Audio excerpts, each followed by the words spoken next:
Et que le nom de notre Seigneur soit glorifié et que notre Dieu soit béni.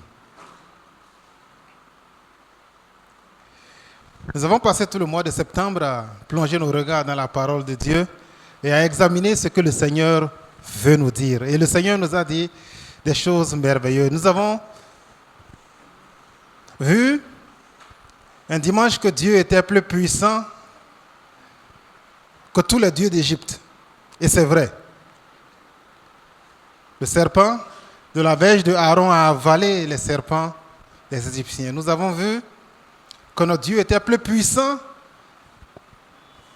que les dieux des Philistins. Parce que le serpent, lorsque l'arche de l'Alliance a été transporté dans la maison de Dagon, l'arche de l'Alliance a humilié Dagon. Nous avons vu que Dieu est plus puissant que même les démons. C'était juste le dimanche dernier qu'on a entendu cela. Parce que cet homme qui était violent, puissant et qui était la terreur de tout le monde, dès qu'il a vu Jésus, avant même que Jésus ne parle, c'est lui qui a accouru pour aller se prosterner devant notre Seigneur. Oui, nous avons un Dieu qui est vraiment puissant. Il est très puissant. Mais nous savons, si vous êtes honnêtes, vous et moi, que notre vie n'est pas seulement une vie de victoire. Si vous êtes honnête, vous êtes capable de dire avec moi que oui, malgré que nous avons un Dieu qui est si puissant, il y a des situations dans notre vie où, au lieu d'avoir la victoire, nous avons la défaite. Et lorsque cela se passe comme ça, on se demande, mais où est le Dieu puissant dont le pasteur a parlé dimanche après dimanche?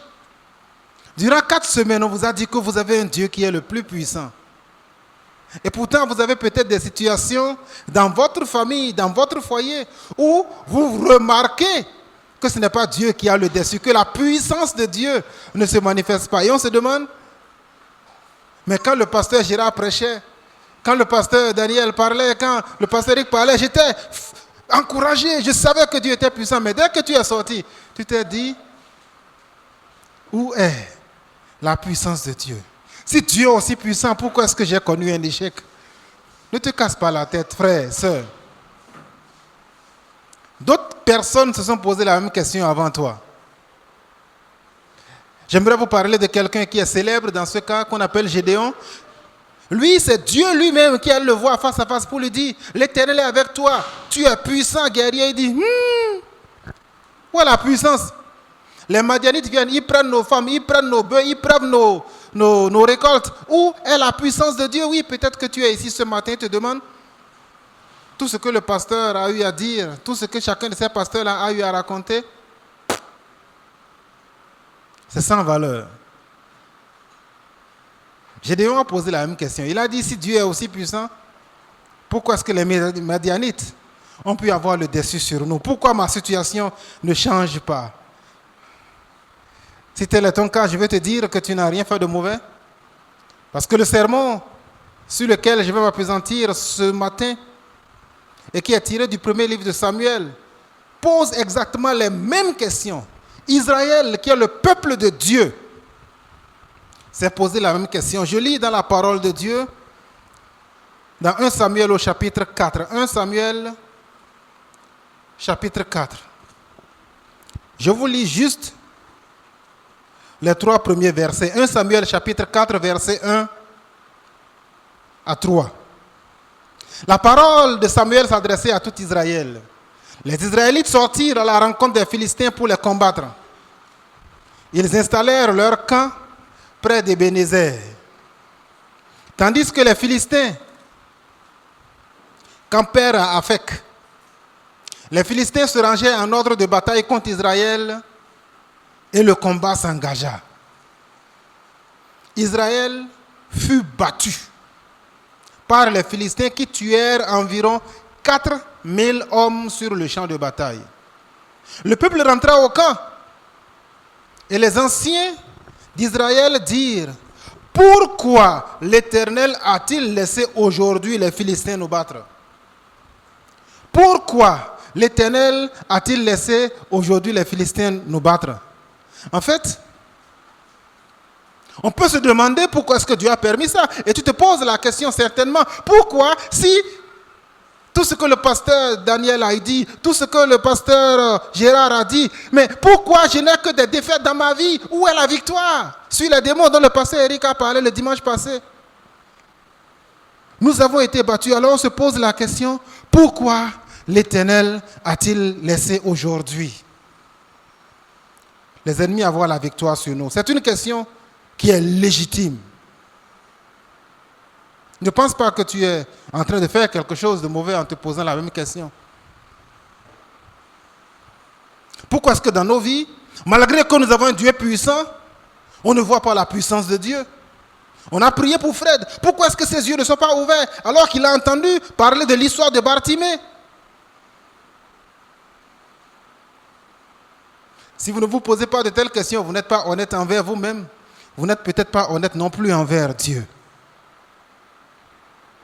J'aimerais répondre à cette question ce matin en me basant sur l'histoire d'Israël. Nous sommes au chapitre 4 de 1 Samuel. Je vais parcourir avec vous les 3 premiers chapitres pour voir qu'est-ce qui fait que, malgré que Dieu est puissant, dans nos vies, la puissance de Dieu ne se manifeste pas. Pourquoi est-ce que malgré que Dieu est fort, la force de Dieu n'agit pas dans nos vies? Ou bien, qu'est-ce qu'il faut faire pour que la puissance de Dieu continue pas à être manifestée dans nos vies? Voici les questions auxquelles j'aimerais trouver des réponses avec vous ce matin. La première réponse que j'aimerais te donner, qui fait que parfois la puissance de Dieu ne se manifeste pas, c'est qu'il faut remonter, non pas à ce qui a été la défaite, mais à la cause de la défaite. La première réponse que j'aimerais te donner ce matin, la voici. Il n'y a pas de puissance lorsque les leaders spirituels sont éloignés de Dieu. Il ne peut pas y avoir de puissance de Dieu dans cette église, dans votre ministère, dans ce que vous faites, lorsque les leaders, les responsables sont éloignés de Dieu. C'est impossible. Pour jouir de la puissance de Dieu, pour que la puissance de Dieu se manifeste librement sans frein, il faut que les leaders soient proches de Dieu. Comment est-ce qu'on peut savoir si un leader est éloigné de Dieu? Premièrement, le leader qui est éloigné de Dieu, il ne reconnaît même pas que la puissance de Dieu est là et qu'elle existe. Et vous vous posez la question de savoir comment est-ce que quelqu'un qui est un responsable, qui est un leader spirituel, peut ne pas reconnaître la puissance de Dieu? Oui, c'est possible. Le leader qui est déconnecté ne reconnaît pas la puissance de Dieu. Nous restons, comme je vous l'ai annoncé, dans le livre de Samuel, 1 Samuel chapitre 1. Je vous lis juste quelques versets. Le verset 9 jusqu'au verset 14. C'est l'histoire d'une femme qui n'a pas d'enfant. Et la Bible nous dit, au verset 9, Anne se leva. Après que l'on eut mangé et bu à Silo, le prêtre Élie était assis sur son siège près de la porte du temple de l'Éternel. L'amertume dans l'âme, Anne pria l'Éternel et pleura abondamment. Elle fit le vœu suivant: Éternel, le maître de l'univers, si tu consens à regarder la détresse de ta servante, et tu te souviens de moi, si tu n'oublies pas ta servante, et tu lui donnes un fils, je le consacrerai à l'Éternel pour toute la durée de sa vie. Et le rasoir ne passera pas sur sa tête. Comme elle restait longtemps à prier devant l'Éternel, Élie observa sa bouche. Anne parlait dans son cœur et ne faisait que remuer les lèvres. Élie pensa qu'elle était ivre. Élie pensa qu'elle était ivre.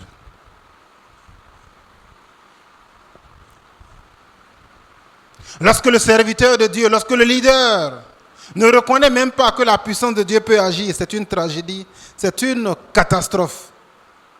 Élie pense que cette dame, elle est saoulée. Parce que pour Élie, à ces 3 fêtes-là, où Elkana allait tous les ans, on avait la possibilité d'apporter de la nourriture, de préparer, de manger et de boire. Dans Deutéronome, Dieu a dit, vous pouvez même acheter, si vous le souhaitez, des liqueurs. Et venez, réjouissez-vous devant moi. Mais Élie, lui, ne voyait que la dimension festive de la fête. Élie ne voyait que la dimension de réjouissance de la fête. Élie avait oublié quelque chose. Qu'on venait d'abord pour rencontrer Dieu. Je ne sais pas pourquoi tu es là ce matin. Qu'est-ce que tu es venu chercher? La bonne communion avec les frères et sœurs. Ah, le pasteur est revenu, il faut que je vienne à l'église pour voir le pasteur. Ah, il y a tel frère que j'ai vu il y a longtemps, j'aimerais revoir le frère. Non! Lorsque tu ne reconnais pas, lorsque tu es déconnecté de Dieu, tu ne reconnais même pas que Dieu peut agir. Élie a oublié d'abord le but de la rencontre. Les gens venaient d'abord dans la présence de l'Éternel. Les gens venaient d'abord pour chercher Dieu. Qu'est-ce que tu es venu chercher ce matin? Je trouve l'histoire de Anne formidable et j'aimerais que tu réfléchisses avec moi sur cette histoire de Anne. Anne avait un souci.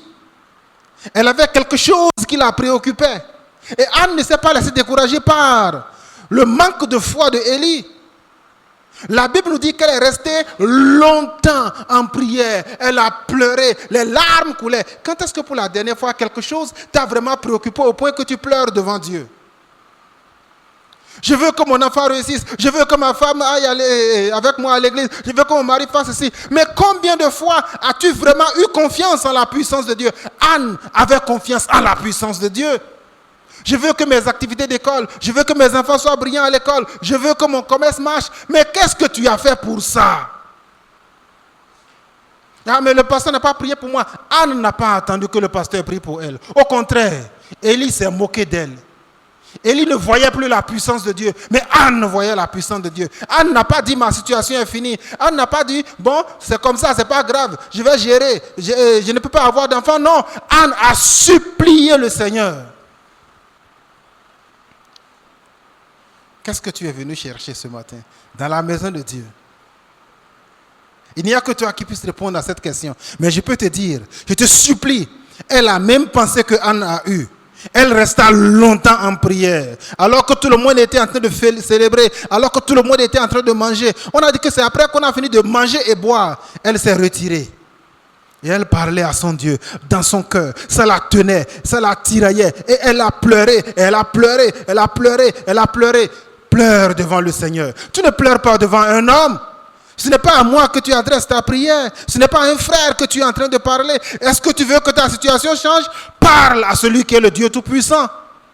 Parce que lorsque tu es déconnecté de Dieu, tu ne reconnaîtras même pas que tu es puissant. Élie n'a vu qu'une femme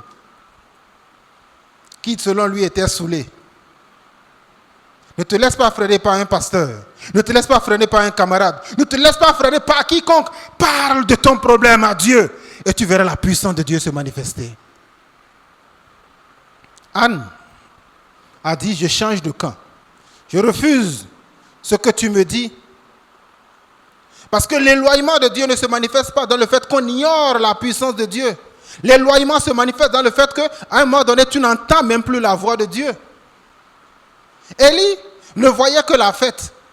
Il voyait qu'on se retrouvait dans la maison de Dieu pour manger et pour boire. C'est pourquoi il a dit à Anne, tu es saoulée. Mais regardez, Élie était tellement déconnecté de Dieu qu'Élie n'entendait même plus la voix de Dieu. Si tu es éloigné en tant que leader de Dieu, tu ne verras pas. La déconnexion de Dieu te rend incapable de reconnaître la voix de Dieu. 1 Samuel chapitre 3, c'est un passage qui est connu, donc je vous fais grâce de cela. Lisez 1 Samuel chapitre 3 du verset 1 jusqu'au verset 8. 1 Samuel 3, 1 à 8. La Bible nous dit que la parole de Dieu est devenue rare. Ce n'est pas parce que Dieu est devenu bègue. Ce n'est pas parce que Dieu est devenu muet ou bien qu'il ne sait plus parler. Non, la Bible a dit, écoute Israël et je parlerai. Les églises où les gens disent, mais nous on n'a pas de prophétie, nous on n'a pas de révélation, c'est parce que vous êtes éloignés de Dieu. Dieu parle toujours, c'est vous qui n'entendez plus. Dieu communique toujours, c'est vous qui avez fermé vos oreilles. La Bible nous dit dans 1 Samuel 3, verset 1, que la parole de Dieu était devenue rare. Au niveau du verset 4, on dit que Samuel était couché. Quand il entend Samuel, Samuel, il se lève, il va voir Élie. Tu m'as appelé? Il dit non, moi je ne t'ai pas appelé. Va te coucher. 3 fois de suite, Dieu a appelé Samuel. Et c'est la 3e fois que Élie a dit ah, quand ça se passe comme ça, là, il semble que c'est la voix de Dieu. Hein. Je vous lis dans la parole de Dieu. 1 Samuel chapitre 3.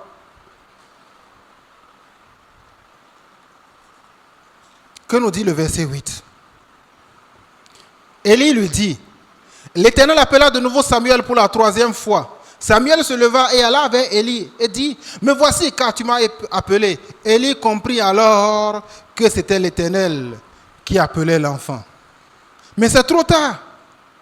La puissance de Dieu est disponible ici et maintenant. La puissance de Dieu est disponible à ceux qui espèrent en cette promesse-là, mais également à ceux-là qui entendent la voix de Dieu. 3 fois, avant que Élie se dise, il semble que quand Dieu veut parler là, c'est comme ça. Hein? Dieu te parle. Discernes-tu la voix de Dieu? Chez Élie, qui était sacrificateur, expérimenté, il a fallu 3 appels avant qu'il ne se rende compte. Combien de fois Dieu te parle-t-il? Dieu ne choisit pas là où il veut te parler en fonction de tes préférences. Dieu peut te parler quand tu es sur le WC. Dieu peut te parler quand tu es à moto sur les émédiants. Dieu peut te parler pendant que tu es de remuer la patte alors que ton mari et tes enfants vont revenir à la maison. Quand Dieu te parle, es-tu en mesure de reconnaître la voix de Dieu? Samuel a eu la chance que Élie a fini par reconnaître. Mais imaginez-vous, si Samuel avait besoin de la manifestation immédiate de la puissance de Dieu, il aurait raté cela. Dieu te parle. Entends-tu? Reconnais-tu la voix de Dieu? Parce que si tu ne reconnais pas la voix de Dieu, Satan va te parler, tu vas dire Amen, Alléluia. Pourquoi? Parce que tu ne connais pas la voix de ton Dieu. Jésus a dit dans Jean chapitre 10, mes brebis entendent ma voix et elles me suivent.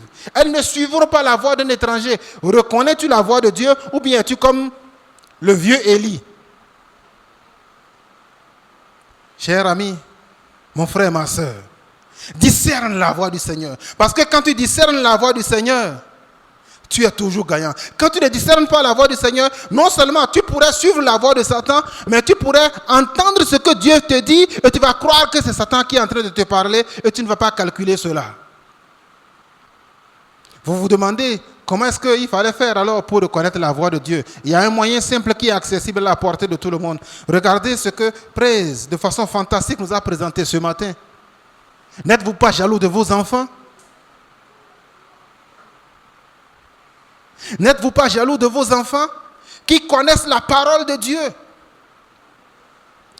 Il faut, pour entendre la voix de Dieu, lire ce que Dieu a écrit. Parce que dans la parole de Dieu, tu as les promesses de Dieu. Parce que dans la parole de Dieu, tu as la puissance de Dieu. Parce que dans la parole de Dieu, tu as la présence de Dieu. Et dans la parole de Dieu, que tu sais que Dieu a dit, celui qui est en vous est plus grand que celui qui est dans le monde. Lis-tu la Bible ou ne la lis-tu pas?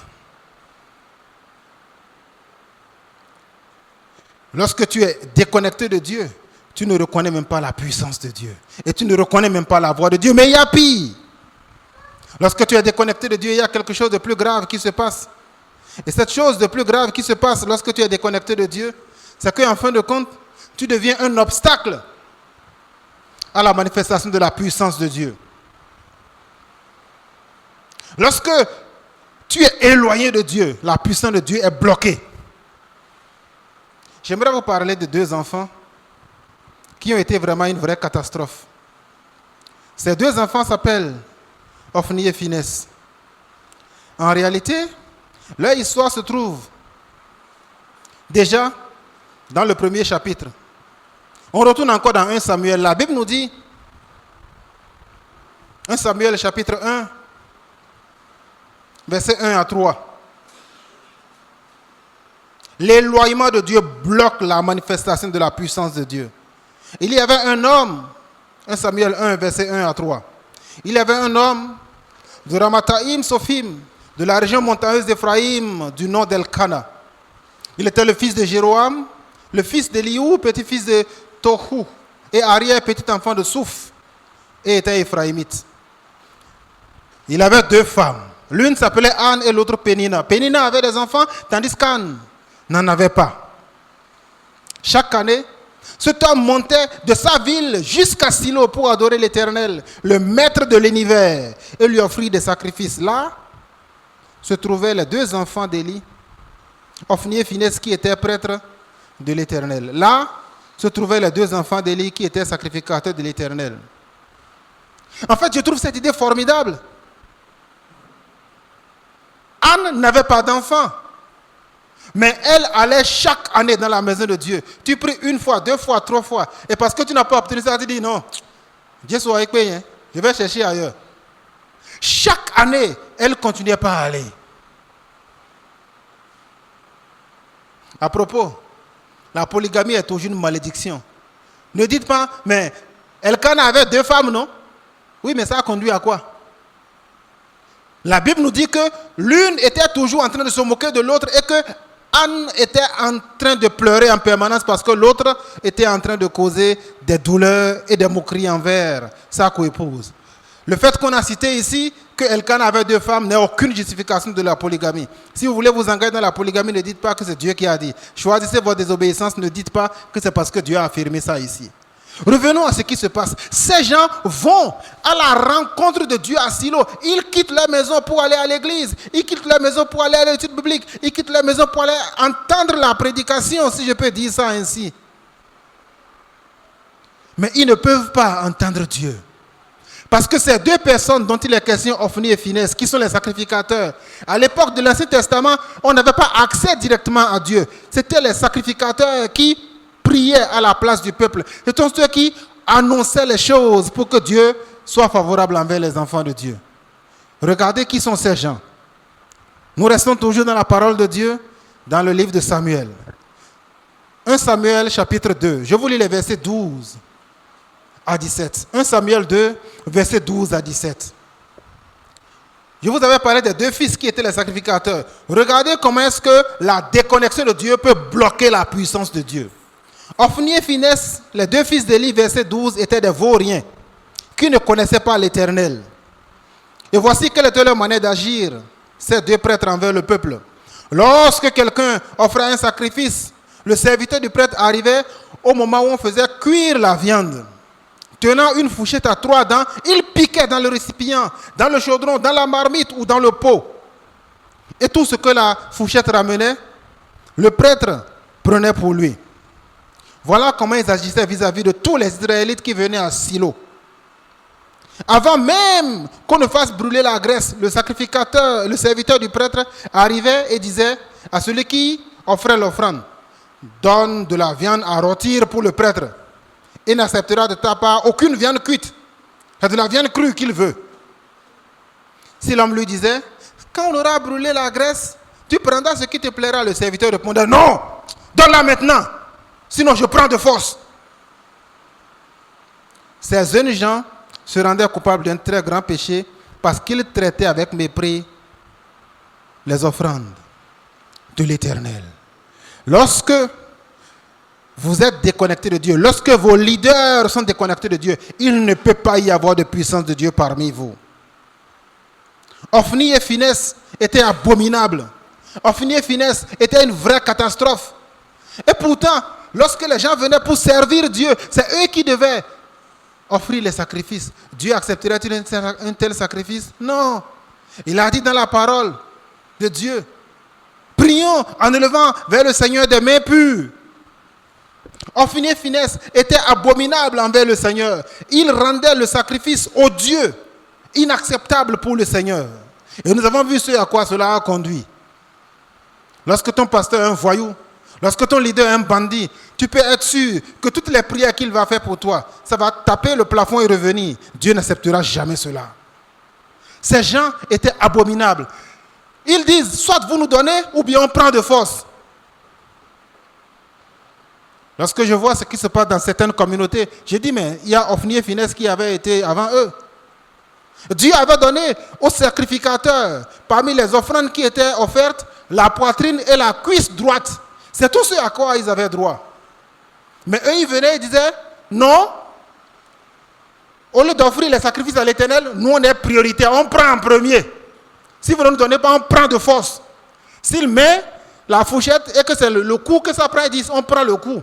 Et que c'est ça que Dieu leur a donné, Dieu a dit la poitrine et la cuisse. Et voilà comment est-ce que les serviteurs de Dieu rendent parfois la puissance de Dieu impossible à se manifester. Que le Seigneur nous garde d'avoir de tels leaders au sein de l'Église Parole de Vie. Et par la grâce du Seigneur, je veux m'engager devant vous, Seigneur, et ce matin à ne pas être un tel serviteur de Dieu. La Bible nous dit Au niveau du verset 17, ces jeunes gens se rendaient coupables d'un très grand péché parce qu'ils traitaient avec mépris les offrandes de l'Éternel. Des mains souillées ne peuvent pas attirer la puissance de Dieu. Des mains souillées ne peuvent pas attirer la bénédiction de Dieu. Des mains souillées ne peuvent pas entraîner l'exaucement du Seigneur. Dieu retient sa puissance et c'est pourquoi parfois il y a des défaites. La déconnexion de ces gens-là a été la cause de la défaite d'Israël. Oui, ils ont demandé, dans le passage qu'on a lu, au chapitre 4, le verset 3, pourquoi est-ce que Dieu a permis que nous soyons aujourd'hui vaincus? Ils ont été vaincus parce que leur leader était indigne, parce que leur leader était souillé, parce que leur leader vivait dans le péché. 1 Samuel chapitre 4, pardon. Je vous lis à partir du verset 3. Allons donc chercher l'arche de l'Éternel qui est à Silo, qu'elle vienne au milieu de nous et nous délivre de la domination de nos ennemis. Oui, c'est bon. Ça paraît sensé, ça paraît formidable, ça paraît merveilleux. Mais est-ce que c'est ça? Ce n'est pas ça qui était important. Lorsque l'arche de l'Alliance arriva, qui sont ceux qui les accompagnaient? Au niveau du verset 4, les deux fils d'Élie, Ophni et Phinehas, étaient là avec l'arche de Dieu. Vous comprenez maintenant pourquoi est-ce que la défaite a été là? Le peuple vivait dans le péché. Les leaders vivaient dans le péché. Comment est-ce que dans ce cas-là, la puissance de Dieu peut se manifester? Verset 7 et suivant.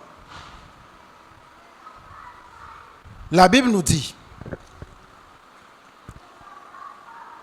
les Philistins eurent peur parce qu'ils crurent que l'Éternel était désormais dans le camp des Hébreux. Malheur à nous, disait-il, car ce n'était pas le cas jusqu'à présent. Versets 10 à 11. Les Philistins livrèrent bataille et Israël fut battu.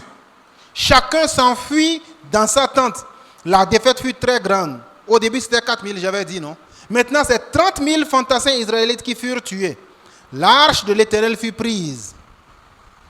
Dieu était là. Le Dieu Tout-Puissant est arrivé.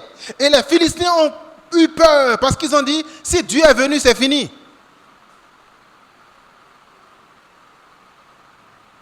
« 30 000 personnes ont été tuées. Pourquoi? Parce que la déconnexion de Dieu a entraîné la défaite totale.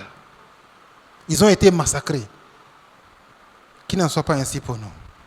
Qu'il n'en soit pas ainsi pour nous. Lorsque tu es déconnecté de Dieu, tu ne verras jamais la puissance de Dieu dans ta vie. La puissance de Dieu était symbolisée par la présence de l'Éternel. Lorsque Dieu n'est pas là, il n'y a pas sa puissance. Lorsque Dieu se retire, il n'y a pas son onction. Lorsque Dieu se retire, il n'y a pas de victoire. Si tu es déconnecté de Dieu, il n'y aura pas de puissance. Ce que je trouve qui est en fait incroyable, c'est que ce n'est pas seulement la déconnexion de Dieu qui est la cause de la défaite et qui fait que la puissance de Dieu n'agit pas. L'autre raison pour laquelle la puissance de Dieu parfois n'agit pas dans nos vies, c'est parce que nous sommes tolérants vis-à-vis du péché. C'est le deuxième point que j'aimerais aborder. Si tu tolères le péché, tu subiras la colère et non la puissance de Dieu. Nous avons vu que le péché de Ophni et de Phinehas a conduit à la défaite d'Israël. Ce qui s'est passé au chapitre 4 était la conséquence de ce qui se passait déjà depuis le chapitre 1. Mais l'autre raison que nous voyons ici, c'est que si toi tu es au courant, si tu vois que quelqu'un est en train de vivre dans le péché, et tu vois des frères et des sœurs, des responsables qui vivent dans la transgression, et tu te tais, tu vas subir la colère de Dieu. Le premier qui a subi cette colère de Dieu, c'était Élie. La tolérance que tu as vis-à-vis du péché se retournera contre toi et produira la mort et non la vie. Tu veux vivre la puissance de Dieu? Refuse de fermer les yeux sur le péché. Ouvre ton regard sur ce que les gens sont en train de faire qui est mauvais. Nous lisons dans la parole de Dieu. Toujours 1 Samuel. Nous retournons au chapitre 2. Nous avons déjà lu au chapitre 2 ce que les enfants d'Élie étaient en train de faire. Que nous dit la parole de Dieu?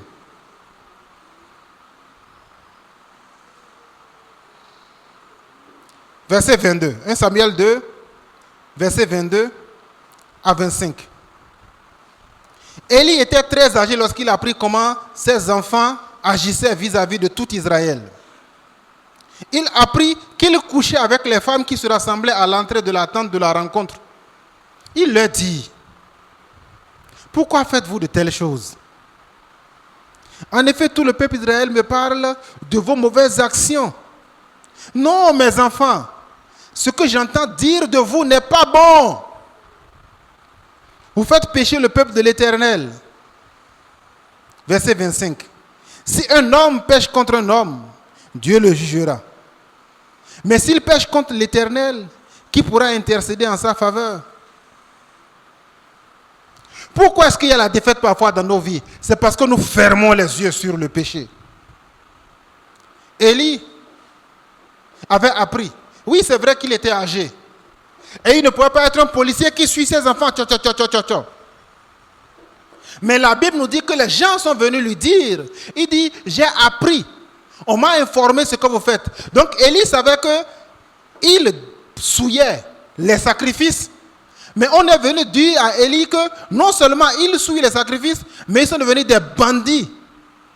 Les femmes qui viennent pour adorer Dieu, Ophni et Finesse coucher avec elles. Qu'est-ce qu'il faut de plus? Vous pensez que dans ces conditions-là, Dieu va exaucer la prière et que sa puissance va descendre? Voilà les gens qui ont pris l'âge de l'Éternel pour dire, hey, on est venu, l'âge de l'Éternel est venu, alléluia, on va avoir la victoire. Ce n'est pas possible. Tu souilles la maison de Dieu, tu souilles les femmes de Dieu. Comment est-ce que Dieu pourrait-il agir? Dieu n'agit pas et Dieu ne bénit pas cela. Et Élie apprend cela. Élie dit, non mes enfants, qu'est-ce que vous faites comme ça? Ah oh, c'est pas bon non? Hein? Qu'est-ce que vous êtes en train de faire comme ça? Élie a réagi, mais sa réaction a été tardive. Élie a réagi, mais sa réaction a été trop molle. Elle n'a pas été décisive. Et voilà ce que le Seigneur lui dira. On va un chapitre plus loin. Chapitre 3. Regardez comment est-ce que Dieu parle à Élie et comment est-ce que Dieu reprend Élie avec brutalité. Il est écrit. 1 Samuel chapitre 3.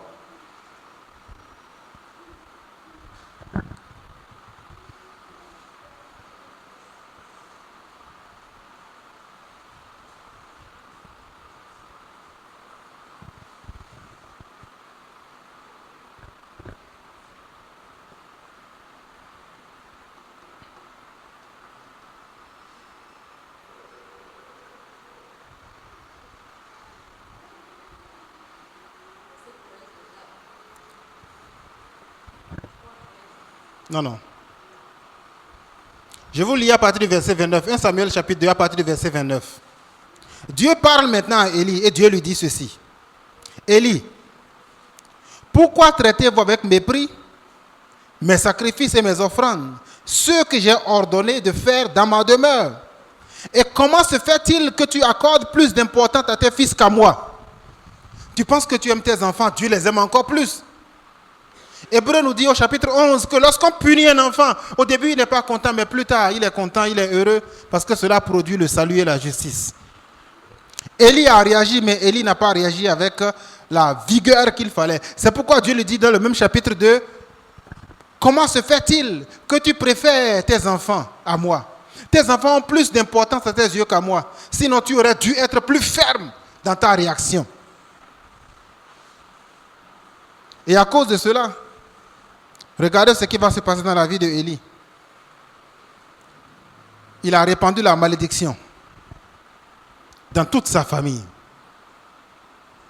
Verset 30. C'est pourquoi l'Éternel, le Dieu d'Israël, déclare: j'avais certes dit à ta famille et à celle de ton ancêtre que vous marcheriez devant moi pour toujours. Mais maintenant l'Éternel déclare: loin de moi cette intention. J'honorerai ceux qui m'honorent, mais ceux qui me méprisent seront méprisés. Voici que viennent les jours où je vais briser ta force et celle de ta famille, de sorte qu'il n'y aura aucun vieillard chez toi. Tu verras un adversaire dans ta demeure, tandis qu'Israël sera comblé de biens par l'Éternel. Il n'y aura plus de vieillard dans ta famille. Je laisserai subsister l'un des tiens près de mon autel afin d'épuiser tes yeux et d'attrister ton âme. Mais tous les membres de ta famille mourront dans la force de l'âge. Tu auras certes pour signe que cela arrivera, ce qui arrivera à tes deux fils Ophni et Phinehas. Ils mourront le même jour. Verset 36. Tous les membres de ta famille restants viendront se prosterner devant celui que j'aurai choisi afin d'avoir une pièce d'argent et un morceau de pain. Ils diront, je t'en prie, rattache-moi à l'une des fonctions de prêtre afin que j'ai un morceau de pain à manger. La tolérance d'Élie n'a pas seulement affecté que Élie. La tolérance d'Élie a certes renvoyé la puissance de Dieu, mais la tolérance d'Élie a fait que la malédiction a touché toute sa famille. Dieu avait dit, Élie, vous serez sacrificateur pour toujours. Et effectivement, Abiathar a été le dernier de la lignée de Élie. Il a été enlevé par Salomon. Et Salomon a mis à la place Sadoc. Et c'est une catastrophe parce qu'il était lévite. Et en tant que lévite, tu n'as aucune source de revenus à part les sources du temple. C'est pourquoi on dit que non seulement vous êtes maudit, Dieu dit, je vais attrister ton âme, tu vas souffrir, en moi pas. Juste parce que tu as fermé les yeux sur les péchés de ton enfant. Papa, maman, ne ferme pas les yeux quand tu vois tes enfants agir mal. Condamne le péché. Ce n'est pas un acte de méchanceté, c'est un acte d'amour. Maryse, et à vous tous qui êtes responsables des enfants restant dans un groupe, lorsque vous voyez le péché dans la vie d'un frère, d'une soeur, ne vous taisez pas, condamnez cela. Cela permet à la malédiction de Dieu de s'éloigner. Parce que la tolérance d'Élie a fait quoi? Cela n'a pas apporté de bien à ses enfants. Ils voulaient avoir une part de sacrifice. Maintenant, on dit qu'ils vont être exclus. Ils ont été renvoyés du sacerdoce. Le ministère que le Seigneur leur avait confié, ils ont été renvoyés de cela. Pourquoi? Parce que Élie a fermé les yeux sur les péchés de ses enfants. Ne ferme pas les péchés sur le mal. Et moi, je vous dis, je m'engage, je ne fermerai pas les yeux sur le péché. Je le dénoncerai, je le critiquerai. Pourquoi? Parce que je veux que la puissance de Dieu continue pas à agir au milieu de nous. Élie pensait qu'il était gentil, il pensait qu'il était doux, mais son comportement a entraîné la malédiction autour de son peuple. On dit dans ce passage-là que tout Israël sera béni, mais eux ils vont rester là en train de mendier un bout de pain. Pourquoi? Parce qu'il a été tolérant vis-à-vis du péché. Si tu tolères le péché, tu vas subir la colère et non la puissance de Dieu. Je finis en disant que si tu vis, qu'est-ce qui est arrivé? Si tu vis dans le péché, tu subirais la condamnation de Dieu. En fait, quand on lit cette histoire, on se dit que bon, c'est pas grave, que c'est Élie qui a été puni à cause de la tolérance du péché. Mais les acteurs de la défaite, Ophni et Phinehas, leur sort a été tragique. Leur sort a été tragique. Je vous avais dit que Ophni et Phinehas, non seulement ils étaient en train de mépriser, de souiller les offrandes, mais ils couchaient avec les femmes à l'entrée du temple de l'Éternel. Et Dieu a dit, vous commettez un grave péché, vous faites pécher le peuple. Et à cause de vous, je ne peux pas entendre. À cause de vous, il y a eu la défaite dans le camp d'Israël. Israël a été battu. 4 000 personnes, 30 000 personnes. Lorsque tu refuses de te repentir, mon frère, ma soeur, ce n'est pas la puissance de Dieu que tu verras, c'est la colère de Dieu qui tombera sur toi. Ils ont refusé. Que nous dit la parole de Dieu? 1 Samuel chapitre 4, le verset 11. L'arche de l'Éternel fut prise et les deux fils d'Élie, Ophni et Phinehas, moururent.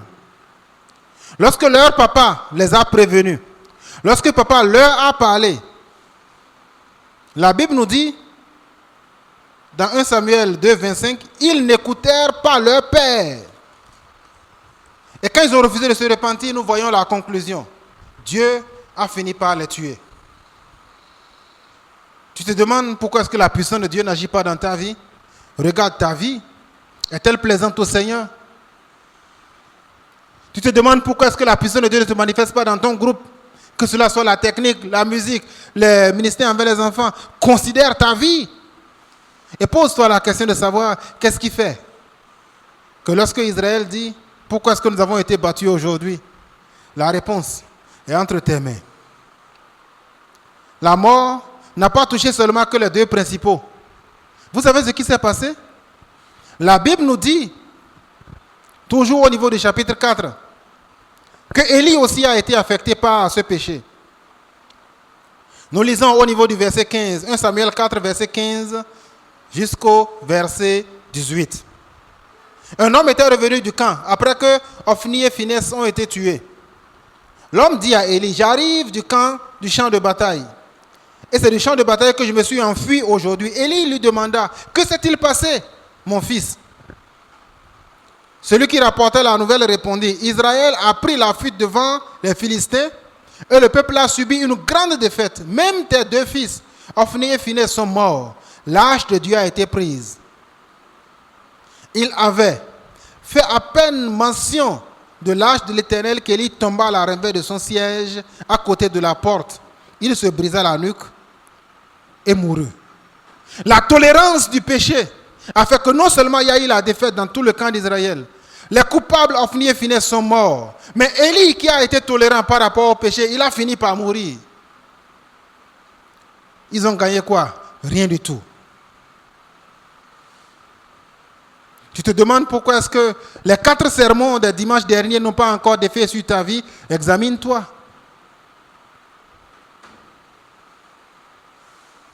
Ce que je trouve qui est le plus triste dans cette histoire, c'est que ce Dieu qui est puissant, qui a exaucé Anne, parce que Anne n'a pas laissé l'incrédulité de Élie, le sacrificateur, la limiter. Elle a parlé à son Dieu. Elle savait qu'elle ne parlait pas au sacrificateur. Anne a eu son enfant. Mais regardez ce que la Bible nous dit. Verset 19, 1 Samuel 4, verset 19. Sa belle-fille, la femme de Phinehas, était enceinte et elle était sur le point d'accoucher. Lorsqu'elle entendit la nouvelle de la prise de l'âge de l'Éternel, ainsi que de la mort de son beau-père et de son mari, elle se courba et accoucha car les douleurs la surprirent. Comme elle allait mourir, les femmes qui étaient avec elle lui dirent, « N'aie pas peur, car tu as mis au monde un fils. » Mais elle ne répondit pas et n'y fit pas attention. Elle appelait l'enfant Ichabod en disant, la gloire est bannie d'Israël. C'était à cause de la prise de l'âge de l'Éternel et à cause de son mari. Elle dit, la gloire est bannie parce que Israël a été pris. Vous savez, sans la présence de Dieu, il n'y a pas d'onction de Dieu. Sans la présence de Dieu, il n'y a pas de puissance de Dieu. Sans la présence de Dieu, il n'y a pas de miracle de Dieu. Plus tu es éloigné de Dieu, et moins tu verras la puissance de Dieu agir dans ta vie. Ce que je peux te dire, ce que je peux t'affirmer avec force, sans aucune hésitation, c'est que Israël, par sa propre force, est passé de la gloire à la défaite, de la victoire à la déchéance, à l'humiliation totale. Nous avons commencé ce sermon en nous posant la question de savoir pourquoi malgré ces 4 dimanches, nous avons encore des défaites dans nos vies. Comme Israël a posé la question, 1 Samuel 4, verset 3. Pourquoi Dieu a-t-il laissé aujourd'hui les Philistins avoir le dessus sur nous? J'ai essayé de vous répondre en vous apportant quelques réponses que je vais résumer ici. La déchéance et l'échec sont possibles, même avec un Dieu qui est fort.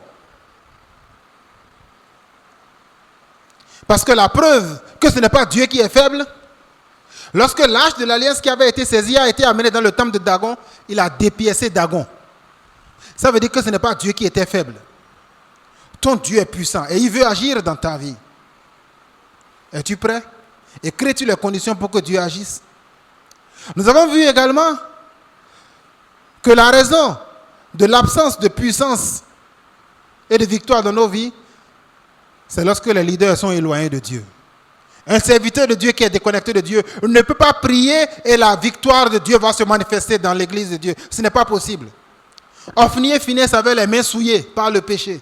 C'est pourquoi bien que l'âge de l'alliance soit venu, comme c'est eux qui devaient présenter les sacrifices à Dieu, Israël a été battu par les Philistins. Deuxièmement, lorsque tu vis dans le péché comme ces garçons, il ne peut pas avoir de puissance de Dieu dans ta vie. Et troisièmement, nous avons vu, si nous fermons les yeux et que nous tolérons le péché, il ne peut jamais avoir de victoire. La puissance de Dieu ne se manifestera pas. Voici mon appel pour toi ce matin. Attache-toi à Dieu. Et tu verras sa puissance se manifester. Mais quand tu t'éloignes de Dieu, sa puissance s'éloignera de ta vie. Et tous ces 4 sermons qu'on a entendus ces dernières semaines, chacun d'entre eux restera sans effet. Lève-toi, nous allons prier. Comme j'ai dit, tu te poses peut-être la question en te demandant pourquoi est-ce que ma vie n'a pas changé, pourquoi est-ce que j'ai encore des défaites. Je ne sais pas quel aspect de ces questions-là correspond à ta situation, mais je veux que tu dises merci à Dieu pour la réponse qu'il t'a donnée ce matin. Prie au nom de Jésus. Je veux t'adorer, je veux t'exalter, je veux te célébrer, je veux t'honorer parce que Israël demandait pourquoi. Pourquoi est-ce que j'ai été battu? Pourquoi est-ce que je n'ai pas pu avoir la victoire? Pourquoi est-ce que j'ai été soumis? C'est parce que tu as donné des réponses à tes enfants ce matin que je veux te remercier. L'histoire d'Israël a été la base des réponses que tu as accordées. Et je veux te dire merci Seigneur parce que tu es Dieu, parce que tu es roi et parce que tu as parlé à quelqu'un lui montrant qu'est-ce qu'il doit faire, qu'est-ce qu'il doit arrêter pour que sa victoire soit permanente, pour que sa victoire soit continue. Je vais exalter et magnifier ton nom. Au nom de Jésus, Amen. Je vais te demander de faire une seule prière. Le leader peut être éloigné de Dieu. Si toi-même tu ne vis pas dans le péché et que tu ne fermes pas les yeux sur le péché, ta victoire sera permanente. Je vais te demander de ressembler à Anne. Les circonstances étaient complètement contraires. Mais Anne a eu l'enfant qu'elle demandait à Dieu. Pourquoi? Parce que Anne a déversé son cœur devant Dieu. Anne ne s'est pas laissée limiter par le péché ambiant. Je veux que tu pries et que tu parles à ton Dieu ce matin de ce qui te préoccupe, de ce qui rougit tes yeux. Prie ainsi et ressemble à Anne. Murmure si tu veux, parce que Anne murmurait. Élie n'a même pas vu, mais Dieu a entendu. Et Dieu a exaucé. Prie ainsi au nom de Jésus. Entendre des gens qui écoutent, des gens qui, Seigneur éternel, se mettent en relation avec toi et qui parlent en ton nom. Oh Dieu, Anne a supplié. Lorsque Élie se moquait d'elle, elle n'a pas cédé. Lorsque les gens dans son environnement étaient en train de vivre dans le péché, elle n'a pas cédé. Lorsque la réponse n'a pas été rapide, elle n'a pas cédé. Elle continuait par persévérer. Elle continuait par venir. Elle a pleuré. Elle a prié longtemps sans se décourager. Je veux te demander dans le nom de Jésus que tu accordes la même persévérance à tes enfants en leur donnant la grâce de donner lumière, de donner foi, de donner consistance, de donner forme à ce qui est en train de faire qu'ils ont les yeux rougis. Oh Dieu Père, je veux te magnifier, je veux t'exalter, je veux t'honorer et je veux te bénir. Au nom de Jésus, Amen. Lève tes yeux, nous allons prier. Et lève tes mains, nous allons prier. Père, je lève la voix en ton nom, Seigneur, pour te dire merci pour ce que nous avons entendu. Israël a demandé pourquoi est-ce que nous avons été battus aujourd'hui. Et tu lui as donné des réponses. Nous avons étudié ces réponses-là avec tes enfants. Et je veux te dire, oh Dieu, merci parce que tu parles à quelqu'un qui est parmi nous. Dans le nom puissant de Jésus, à tous ceux-là qui, comme Anne, ont refusé d'entendre les critiques, à ceux-là qui ont refusé de se laisser contaminer par l'incrédulité des serviteurs et des leaders, à ceux-là qui ont refusé d'être comme Ophni et Phinehas, des acteurs du péché, à ceux-là qui ont refusé, comme Élie, d'être là en train de tolérer le péché. Oh Dieu, entends leur cri. Tu as exaucé Anne.